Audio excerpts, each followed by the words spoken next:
Berarti Habib Soleh ini buronan pribumi Nusantara ya? Buronan, Ya, buronan buronan. Majapahit. Buronan Ya. Majapahit. Dan saya kejar terus, saya pengen face to face dengan dia. Foto atau video Habib Soleh itu apakah ada supaya kita tahu wajahnya itu? Saya mencari informasi dari banyak pengikutnya yang dulu, yang sekarang tobat. Semua akunnya dihapus terus. Semua akunnya dihapus, termasuk Facebook dihapus juga. Dan nomornya itu selalu gonta-ganti. Ini sebenarnya kalau cara ritual pembuatan makam palsunya itu tak jauh beda dengan Habib-Habib yang lain ketika memalsukan sejarah dan makam. Seperti Habib Lutfi gitu ya. Ya, seperti Pak Lutfi itu. Nah, ini perlu diketahui juga bahwa di komplek makam Kumeter itu terus ada 15 makam. Yang 2 asli, yang 13 palsu. Nah, Budiman ini namanya diganti Nyi Dewi Gandasari sebagai istri dari Habib Mustafa. Kalau memang benar itu makam, terus semestinya Soleh kan mempertahankan. Dia nggak berani tanggung jawab. Yeah.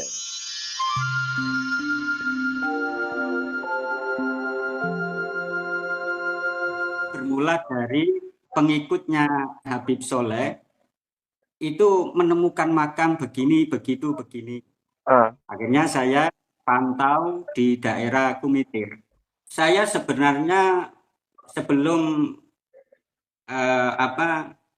boomingnya nasab itu sering ninjau di situ terus karena rumah saya dengan makam di Kumitir itu kurang lebih 3 kiloan. Ya. Sebenarnya memang 1 tahunan yang lalu itu ada pendekatan persuasif sih, Gus.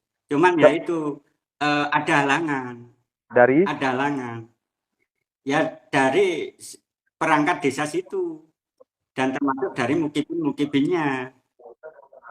Berarti makam di Kumitir itu ada sebelum 2023 ya? Betul. Sebenarnya begini tuh, perlu diluruskan bahwa pelaku perubahan sejarah yang ada di Kumitir dan pembuatan makam palsu itu adalah namanya Soleh tuh. Itu harus yang diketahui oleh publik. Namanya Soleh dan dulu sebelum dia tinggal di sana, sebelum tahun 2018 itu tinggalnya satu desa dengan saya 500 meter karena istrinya memang satu desa dengan saya terus. Nah, awal mulanya dia itu ngajak anak muda ngajak anak muda istighosa itulah. Iya, iya. Nah, ketika di istighosa itu dia mengaku sebagai Habib dari Bogor, marganya ini. Nah, Terus kemudian dia menunjukkan goromahnya,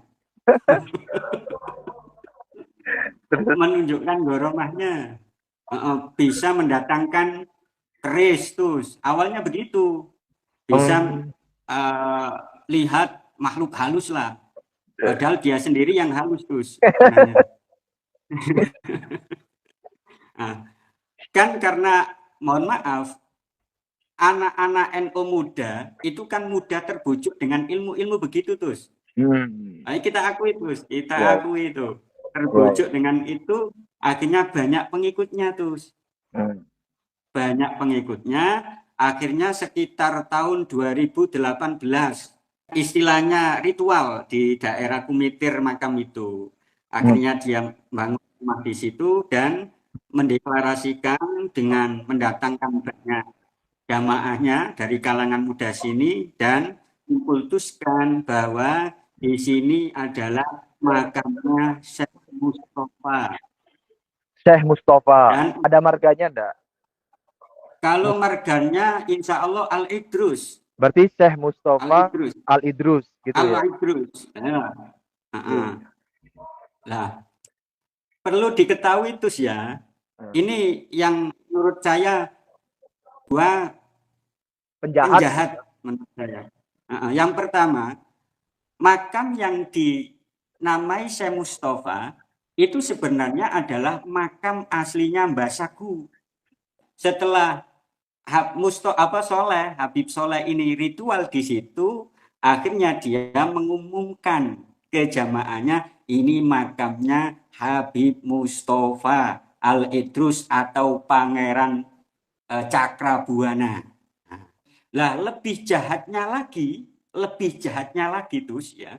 Setelah nama Mbah Sagu diganti dengan Habib Mustafa Al-Idrus, makam buatan atau makam palsu ini dibuat lagi di bawah dengan atas nama Mbah Sagu.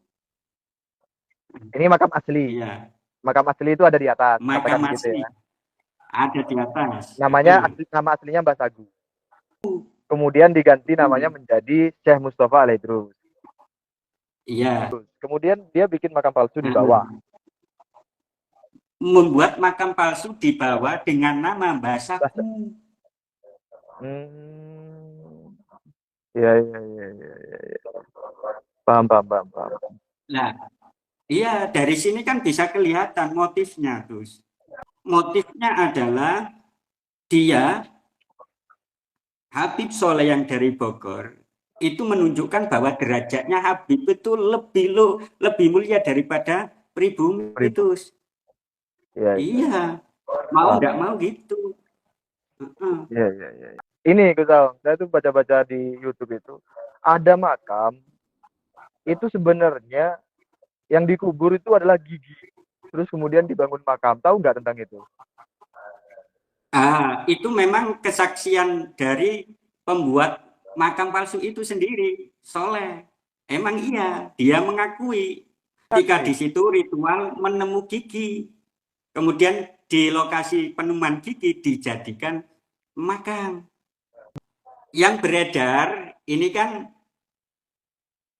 penemuan gigi itu kemudian dijadikan makam Habib, padahal enggak Habib. Kita objektif ya, terus enggak ada nama Habib, enggak.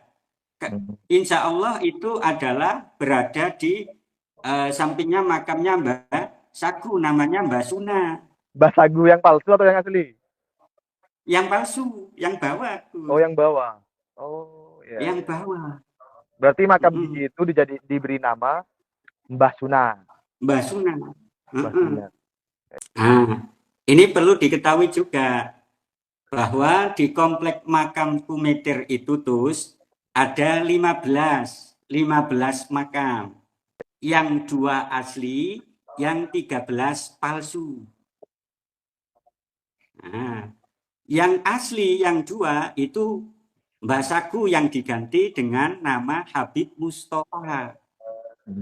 Kemudian sampingnya itu adalah Mbah Guwimang. Ada yang mengatakan Mbah Guwimang, ada yang mengatakan Mbah Budiman.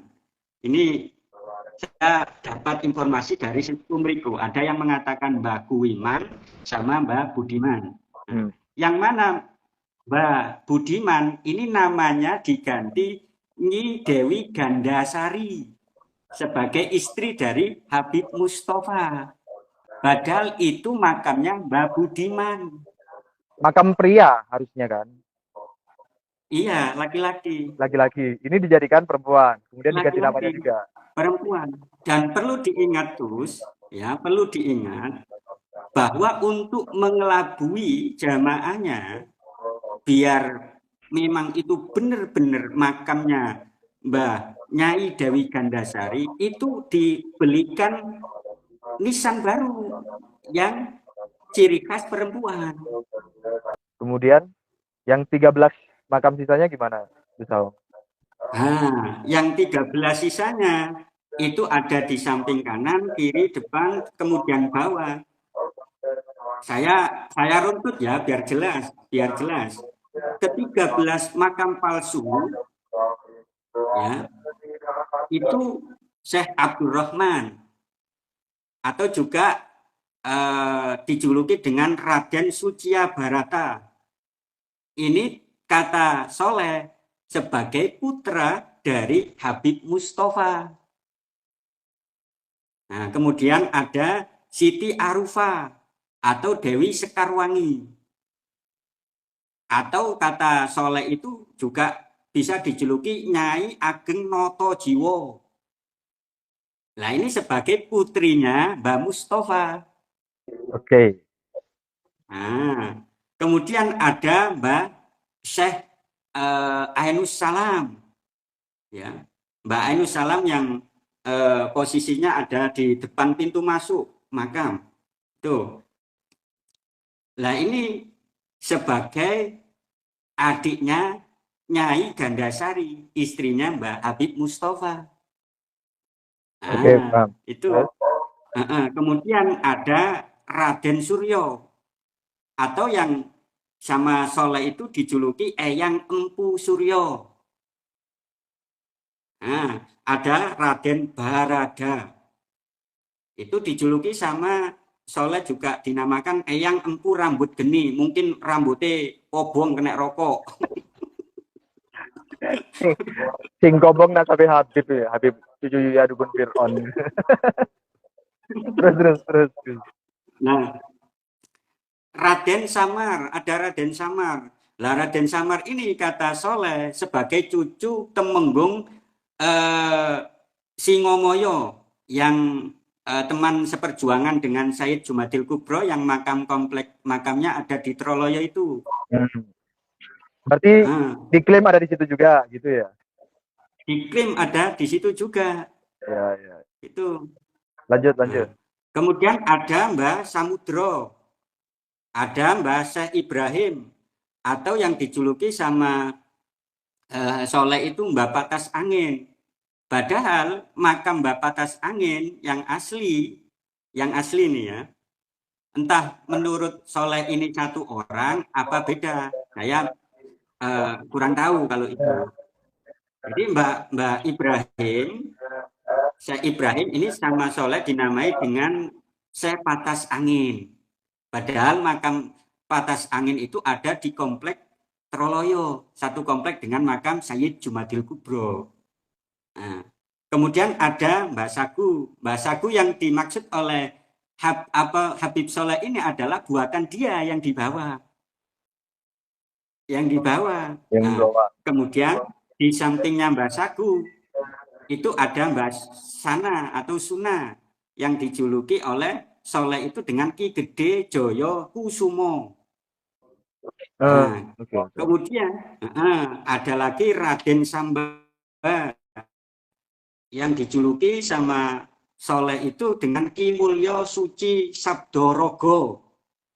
Kemudian ada juga di situ Raden Muryo Suci atau sama Soleh itu dinamakan dengan Mbah Sujud. Kemudian yang terakhir ya Sayyid Muhammad Sani, dan dikatakan oleh Habib Soleh, Sayyid Muhammad Sani ini adalah sahabat setia dari Syekh Sayyid Jumadil Kubro yang makamnya ada di Troloyo itu. Nah, terus? Itu 15. Nah, yang 15. Nah, ini sebenarnya kalau cara ritual pembuatan makam palsunya itu tak jauh beda dengan Habib-Habib yang lain ketika memalsukan sejarah dan makam. Seperti Habib Lutfi gitu ya? Ya, seperti Pak Lutfi itu. Sebenarnya dia kan awalnya kan ritual tuh. Ritual dapat ilham, enggak tahu itu setan apa iblis kan gitu. Pakai mukodam lah. Dinamai iya, pakai mukodam asani lah. Iya. Terus. Nah, kemudian sesepuh itu menanyakan, kamu dapat informasi bahwa di sini itu ada makam sekian, itu dari mana? Saya dapat dari petunjuk kiai. Tapi ketika kiai siapa? Ketika dikonfirmasi sama sesepuh itu, kiainya siapa?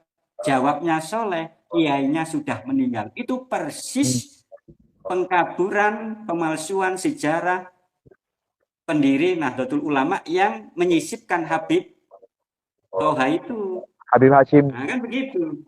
Iya, Ya, sih. Persis mirip, caranya mirip. iya, iya, iya. Ya, hampir semua. Sebagian besar caranya seperti itu ya. Orangnya sudah meninggal. Iya, Hmm. meninggal. Dan motifnya kalau jamaahnya sudah banyak, ya cuan tuh. Itu realitas, cuan. Wong Didawir. iya, didawir. Anak-anak itu diajak istighosa. Sebelum tenan enggak lah, enggak bayar. Tapi setelah banyak iuran per anak 30.000. Per bulan atau gimana? Enggak, setiap datang. Oh, iya. Mm-mm. Dan perlu diketahui, kota amal setelah ada makam-makam palsu buatan soleh, itu enggak tahu kemana. Larinya kemana enggak tahu. Hmm, iya, iya. Bisnis makam ini. Mm-mm. Berarti makam palsunya ya, kita anggap aja 15 ya. Bukan 13 ya. Kan yang 2 itu kemudian diganti menjadi keluarga Habib ya kan? Ya, makam palsu 13. Makamnya semua 15, Hmm. makam palsunya 13, 13. yang 2 asli. Yang 2 asli tapi diganti nama. Diganti nama. Nah, itu dalam satu lokasi. Hmm. Kalau kita hitung yang ada di Tuban itu sekitar 80, itu sudah 95 makam tuh. Ya tuh? Belum Iya, lagi belum lagi benar. di Kalimantan itu banyak tuh. Satu lokasi ada berapa itu ya? Kalau tidak salah ingat saya ya 7 atau 10. Kemudian makam-makam asli yang dijadikan Habib itu udah 100 lebih tuh. Hanya dari 2-3 lokasi, apalagi lokasi-lokasi lain. Seperti yang di Batam saya tonton sekilas di videonya Gus Aziz, di Batam itu juga. Kemudian ya kan di Sumatera, di Bali itu juga ada makam Wali Pitu dan lain sebagainya. Itu kan Ah, itu sudah ratusan itu. Kalau kalau data detailnya saya ini ya, detail secara spesifiknya saya belum pegang ya. Tapi kalau di data saya sendiri itu udah lebih dari 200-300 makam palsu. iya. Dan itu lagi tuh, Habib Soleh itu memalsukan makam itu sebenarnya nggak di Komentir saja. Hmm, Ada di lokasi Trawulan lain. Ada. Dia membuat makam palsu di daerah Trawulan di tempat yang berbeda. Ada. Oke. Okay. Ada. Ya, ya, ya. Uh, ya itu nanti ini saya tidak akan mengulik lebih dalam karena nanti khawatirnya mengganggu proses yang sedang berjalan kan. Tapi paling tidak ada kan. Oke. Iya, iya. Bisa. Iya, iya, iya. Berarti ada. Lumayan ini. Lumayan ya ini Habib Soleh ini. Satu orang bisa bikin makam palsu sampai 20-30 mungkin ya. Ya. Makam palsu di situs Kumitir itu sudah banyak diziarahi orang atau sudah menjadi tempat wisata religi. Ah, awalnya kan COVID itu terus. Mulai Hmm. rame itu COVID terus. 2020. Nah, Hmm. sebelum COVID itu rame.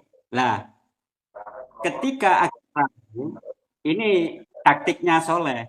Ada haul di situ. Haul. Bikin haul.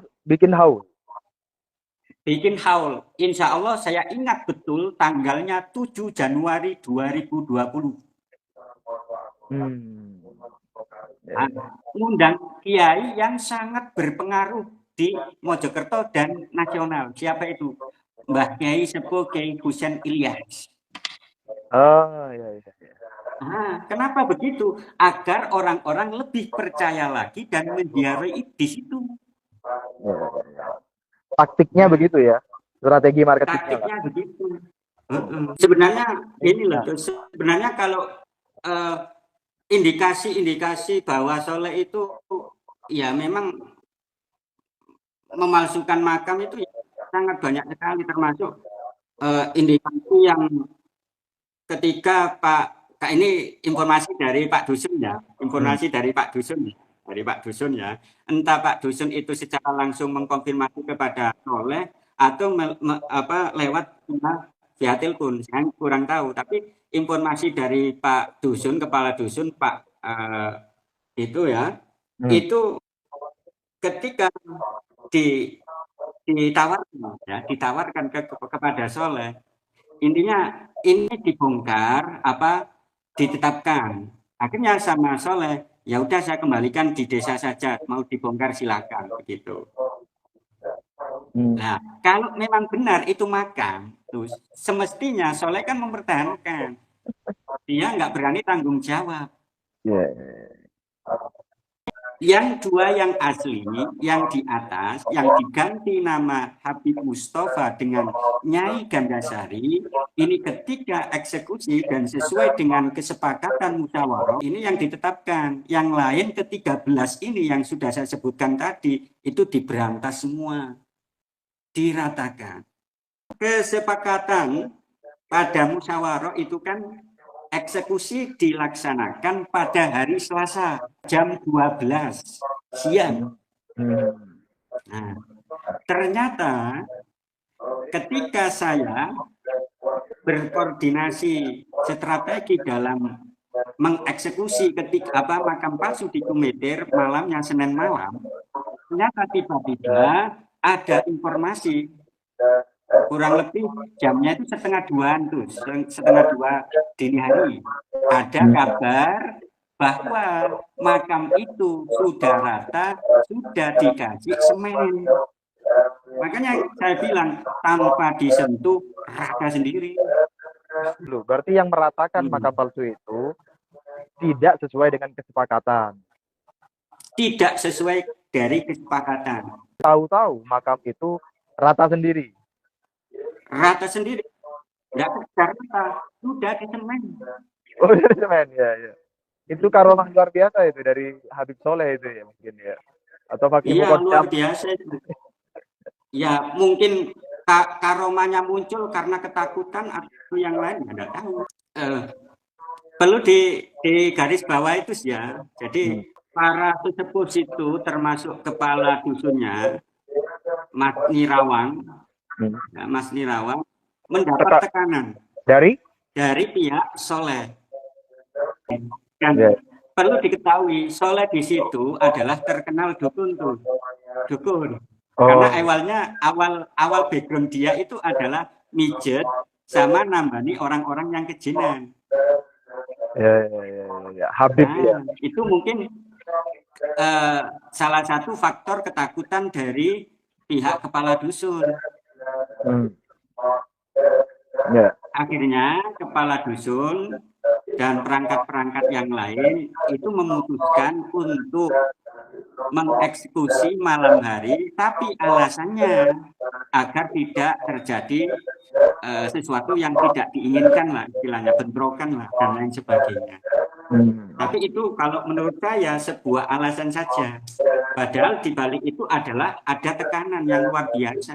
Berarti kepala dusunnya tidak ikut serta di dalam perataan makam itu ya? Atau gimana? Kalau sesuai dengan surat konfirmasi atau klarifikasi dari kepala desa yang kemarin eksekusi pagi hari nggak datang karena sakit, itu kepala dusun, sekretaris desa, kepala desa menyaksikan seketika eksekusi malam hari. Oh, ada suratnya itu. Ada suratnya itu. Bentar. Berarti eksekusi perataan itu yang dilakukan di malam hari itu disaksikan oleh perangkat desa? Iya, disaksikan. Dan itu dinyatakan sendiri dalam surat konfirmasinya kepala desa. Dan itu dibacakan secara publik sama Mas Nirawang sebagai kepala dusun. Ketika ritual di Kumit itu kan ada. Berarti dibacakannya di pagi hari atau siang hari ya, ketika orang-orang berkumpul itu untuk sesuai dengan kesepakatan untuk peratakan. Iya, agar tidak terjadi salah paham dan mengkonfirmasi bahwa kepala desa hari ini tidak bisa hadir, akan tetapi mengirimkan surat perwakilan. Itu dibacakan terus. Yang membuat kita kecewa lagi, bukti digital ketika eksekusi malam hari dan bukti-bukti fisik nggak ada. Dan kecurigaan kita Kenapa ketika dieksekusi malam hari tidak mengkonfirmasi kita, baik dari PWILS, baik dari itu PDG, baik itu dari Patriot Sawunggaling, tidak konfirmasi sama sekali. Padahal surat perjanjian awal PWILS, PDG, kemudian Sawunggaling ini dipersilakan untuk menyaksikan pengeksekusian. Gus Ahong, ketika kesepakatan perataan makam palsu itu ada dari pihak polisi, pihak keamanan.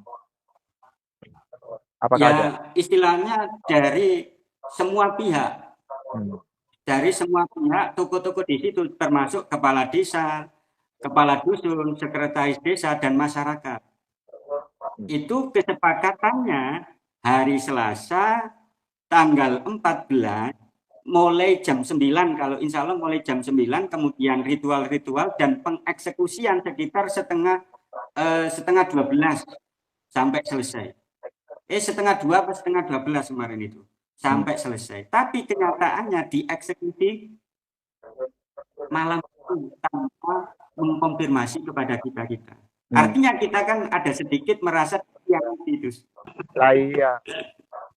Udah disepakati kok dibongkar sendiri. Berarti makam Habib di situs Kumitir itu sudah rata tanpa disentuh oleh pihak-pihak yang telah bersepakat untuk meratakan. Jadi ketika pihak-pihak yang telah bersepakat tiba pada lokasi di waktu yang telah disepakati, tahu-tahu, loh kok makamnya rata sendiri begitu ya? Iya, sudah semen.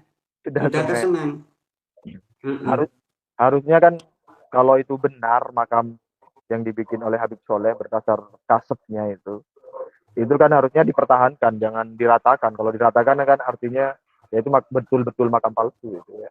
Jadi masalah bukti digital maupun bukti fisik ketika dieksekusi malam hari tanpa konfirmasi kepada kita PWILS, PDG, Sawunggaling itu nggak ada sama sekali, satu pun nggak ada.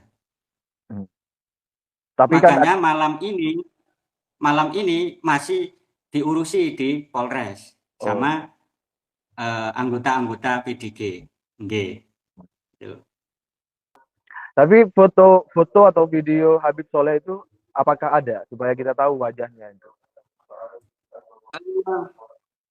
Kalau saya tidak punya, dan saya mencari informasi dari banyak pengikutnya yang dulu, yang sekarang tobat, semua akunnya dihapus terus, semua akunnya dihapus, termasuk Facebook dihapus juga, dan nomornya itu selalu gonta-ganti, dan termasuk nomor yang terakhir itu sudah diganti. Jadi sekarang Habib Soleh dan budak-budaknya itu masih ada di Kumitir atau sudah tidak diketahui keberadaannya? Kalau Soleh sudah tidak diketahui keberadaannya, tapi pengikut-pengikutnya, mantan-mantannya banyak. Bahkan kemarin itu saya kan pinginnya itu face to face sama Soleh itu terus. Saya pingin face to face duduk dengan Soleh itu terus. Kemarin itu saya samperin di di perumahannya yang dia tinggal, itu nggak ada, kosong. Karena sampai saat ini ya, saya meminta kepada pengikut-pengikutnya yang taubat itu, saya suruh carikan nomor kontak dia. Saya ingin face to face dengan dia. Sampai saat ini. Ya, yang sebenarnya yang muwayel masih bela Soleh itu ya yang dari MWCNU Jatirejo itu terus. Ya. Mungkin pinnya lah. MWCNU Jatirejo. Ya, salah satu anggota MWCNU. Ya, salah satunya, bukan MWCNU-nya, anggotanya. Ya, salah satu anggota. Terus kita dari pihak PDG malam ini masih di Polres tuh. Perlu diingat untuk Soleh. Masih ini masalah hukum. Iya. Ini pihak dari PDG Kalau nggak salah ada Mas Toto kalau nggak salah. Ini masih di Polres ngurus itu juga. Ya. Ya. Oke. Berarti Habib Soleh ini buronan pribumi Nusantara ya? Buronan, Ya, buronan Majapahit. buronan Ya. Majapahit. Dan saya kejar terus. Saya pengen face to face dengan dia. Ya, ya apa kejar terus face to face kasih salam olahraga lah sedikit-sedikit kan enggak apa-apa. Iya, Ya, soalnya ya sangat pengen menerapkan pendapatnya Imam Malik lah. iya betul. Kan ada landasannya kan? Ada. Iya, landasannya dari Imam Malik kan. Ya cuma salam olahraga, bukan apa-apa. Karena itu sangat berbahaya sekali bagi eksistensi bangsa dan negara Sangat. Indonesia. Dari Aceh sampai Ya. Papua, dari utara sampai selatan itu sangat berbahaya sekali. Bisa-bisa kita kehilangan identitas dan khususnya sampai ke genosida itu rentetan-rentetannya. Oke, baik teman-teman, saya akhiri. Terima kasih atas kehadirannya Gus Ahong dan penjelasannya yang Oke. lengkap, detail dan Oke. komprehensif. Dan terima kasih juga kepada seluruh audiens yang menyimak serta berkontribusi di kolom komentar. Saya akhiri. Assalamualaikum warahmatullahi wabarakatuh. Waalaikumsalam warahmatullahi wabarakatuh. Yang perlu digaris bawah itu ya, yang perlu digaris bawah ini, mungkin untuk ini bisa untuk masukan saja ke semua organisasi yang dalam hal ini adalah untuk memperjuangkan leluhur Wali Songo. Itu kemarin itu dikomentir sebelum sebelum mengeksekusi itu kan ada ritual terus tahlilan, kemudian ada berkatan, kemudian yang paling terpenting adalah kebangsaan. Ini yang harus ditampilkan ketika setiap mau mengeksekusi makam palsu. Kebangsaan ini yang harus diperlihatkan, yang harus ditampakkan. Kenapa? Karena dalam hal polemik nasab, memberantas makam-makam palsu ini adalah sangat penting negara ikut di dalamnya. Makanya kita itu kemarin sebelum mengeksekusi ada ritual kebangsaan melakukan lagu Indonesia Raya. Oh, jadi maksud Gus Ahok ini Ya. ketika mengeksekusi makam-makam palsu, itu ada yang ditunjukkan adalah elemen-elemen Ritual. kebangsaan. Oh, paham. Elemen-elemen kebangsaan. Dan ini sangat penting loh, Tus ya. Sangat penting loh. Karena ini kan ranahnya publik. Agar Iya, publik ini tidak salah paham. Bahwa kita dalam mengeksekusi makam ini karena memang meluruskan sejarah leluhur-leluhur bangsa. Gitu loh. Bukan karena untuk kepentingan kelompok maupun individu. Tapi ini murni kebangsaan. betul. Statement saya terakhir, khususnya saya menghimbau kepada generasi-generasi NU ya agar tidak begitu tertarik dengan yang ilmu-ilmu wah seperti yang dipraktekkan oleh Soleh itu.